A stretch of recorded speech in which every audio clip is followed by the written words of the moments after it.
కానీ అదృష్టవశాత్తు మనకి ప్రకృతిని పరిరక్షించగలిగే అవగాహన ఉన్న ఒక బలమైన వ్యక్తి మనకి ముఖ్యమంత్రిగా ఉన్నారు మనకి. అందుకు మనం నిజంగా మనం గర్వించాలి.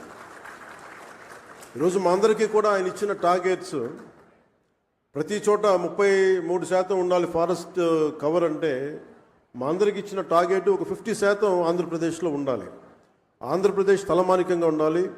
ఈ పర్యావరణానికి సంబంధించి కానీ, అటవీ సంరక్షణకు కానీ, నగర వనాలకు కానీ, చెట్లు విరివిగా పెంచడానికి కానీ, వాటిని స్ఫూర్తిగా తీసుకొని వచ్చేసారి మనస్ఫూర్తిగా కలుస్తాం తెలియజేసుకుంటూ, మీ అందరికీ మనస్ఫూర్తిగా ఈరోజు గౌరవ ముఖ్యమంత్రి గారు ఏం చెప్తారనేది మీతో పాటు నేను కూడా వినటానికి సంసిద్ధంగా ఉన్నాను.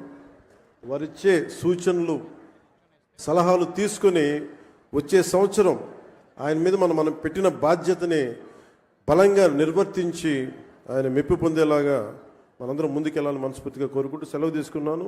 జై హింద్.